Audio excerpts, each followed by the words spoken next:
হেইয়ো, আরো জোরে হেইয়ো। ওরে বাবা রে বাবা, কি ভারী কি ভারী। আরে আরে বাগিনী মামি, আই হেল্প ইউ, কিন্তু বলো হেল্প করার পর আমাকে 500 টাকা দিবে? আমি একদম পানির কলসি তোমার বাড়ি পর্যন্ত পৌঁছে দিব মাইরি। ওরে মিচকে, তুই আমার হেল্প করবি রে? কোমরে আমার বড্ড ব্যথা, কিছুতেই পানির কলসিটা তুলতে পারছি নে। আমি তোকে 500 টাকা দিতে রাজি, তুই এই কলসিটা আমার বাড়ি পর্যন্ত দে আয় তো। ইয়াহু, ইরি মাইরি, আমার 500 টাকার জোগাড় হয়ে গেছে রে। এবার আর কোনো ভুল নয়, সোজা পানির কলসি বাগিনী মামির বাড়িতে। হেইয়ো। আয় আয় রে, আমার পানির কলসি ভেঙে গেল রে, ভেঙে গেল। ওরে মিচকে, এটা তুই কি করলি? ইরি মাইরি, হাই হাই রে, এটা কি হলো? বেটা, তুই আমার পানির কলসি ভেঙেছিস, আজ তোর একদিন কি আমার একদিন। উরি বাবা রে, উরি বাবা, আমার সব হাড় হাড্ডি ভেঙে দিল গো। উরি বাবা রে, উরি বাবা রে, হাই হাই রে। আমি কোনোদিনও 500 টাকা জোগাড় করতে পারবো না, আর সানগ্লাসও কেনা হবে না, আর ফিসকের মতো ভাব দেখিয়েও চলতে পারবো না। মিসকে রে মিসকে, তোর পুরোই ফুটো কপাল রে। মিচকে, এই মিচকে, এদিকে একটু আয় তো আয়। শোন শোন, কি হয়েছে কিংকং দাদা, ডাকছো কেন? এমনি আমি 500 টাকা এখনো জমাতে পারছি না, তার চিন্তায় মাথা আমার পাগল হয়ে যাচ্ছে, তার মধ্যে তুমি ডাকাডাকি শুরু করছো। আরে শোন শোন, তোকে একটা কাজের জন্য ডেকেছি। কিছুক্ষণের জন্য আমার দোকানটা একটু দেখে রাখতো। আমি পিছনের কারখানায় গিয়ে একটু কাজ করব, আর এই কাজের জন্য তোকে 500 টাকা দিব।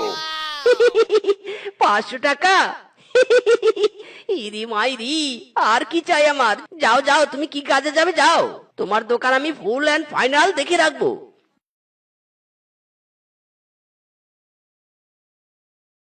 কাকু, ও কাকু, আমাকে একটা মিষ্টি দাও না, চেটে চেটে খাবো। ইরি মাইরি, টাকা এনেছিস? টাকা টাকা নিয়ে এলে তবেই তোকে মিষ্টি দিব। না কাকু, টাকা তো নিয়ে আসিনি। তাহলে মনে হয় ফটো এখান থেকে, মিষ্টি তুমি পাবে না। কি? মিষ্টি তুমি দিবে না? দাঁড়াও, এখানেই দাঁড়িয়ে আমি মিষ্টি খেয়ে যাবো।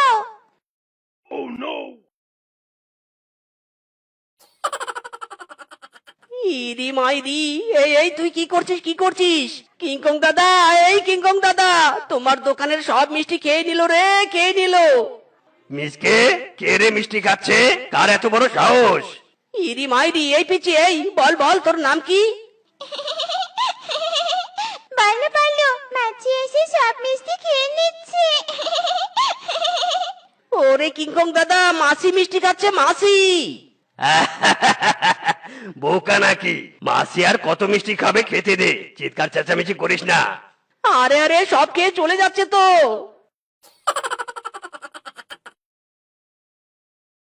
আয় আয়, এ কি কাণ্ড কারখানা!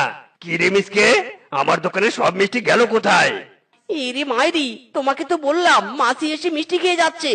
হ্যাঁ বেটা, মস্করা করছিস আমার সাথে, তাই না?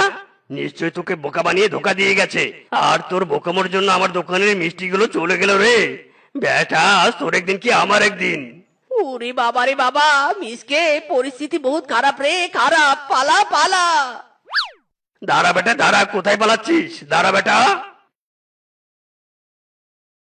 হাই হাই রে, আমার বুঝি আর কোনোদিনও সানগ্লাস কেনা হবে না রে। হাই হাই রে, হে দয়াল, উপায় বলে দাও তুমি, উপায়। আহ, এ কি রে মিসকে, তোর হাতে এটা কি মাছ উঠে এলো? নড়েও না, চড়েও না, আবার চকচক করছে সোনার মতো। আরে আরে, তার মানে কি এটা সোনার মাছ? ইয়াহু!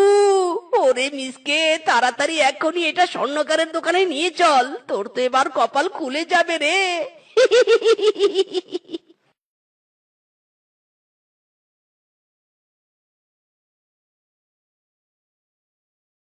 আব্বা, ও আব্বা। কি রে মিসকে, এ কি, পুরো দেহ তোর সানগ্লাসময় হয়ে আছে কেন? এত সানগ্লাস তুই কোথায় পেলি? তোর কাছে তো এক কানা করিও নেই। সানগ্লাসের দোকানে ডাকাতি টাকাতি করেছিস নাকি চুরি করেছিস? আব্বা, ডাকাতিও করিনি, চুরিও করিনি, সব সোনার মাছের কামাল। নদীতে একটা সোনার মাছ পেয়েছি, ওই সোনার মাছ বিক্রি করে অনেক টাকা পেয়েছি, সেই টাকা দিয়ে সানগ্লাস কিনেছি। হায় হায় রে, সোনার মাছ, ওই সোনার মাছের টাকা দিয়ে বাড়ি পাকা করতে পারতাম, জমি কিনতে পারতাম। যা যা, সময় আছে এখনো, দোকানে সানগ্লাস ফেরত দিয়ে টাকা নিয়ে আয়, যা। নো আব্বা নো, অনেক কষ্টে নিজের শখ পূরণ করেছি, এখন পুরো শরীরে সানগ্লাস লাগিয়ে ভাব দেখিয়ে বেড়াবো। মদনের বেটা বলদ, দাঁড়া, তোকে আমি ভাব দেখানো বের করছি। পারবে না, পারবে না, আমাকে ধরতে পারবে না। I M A sunglass boy.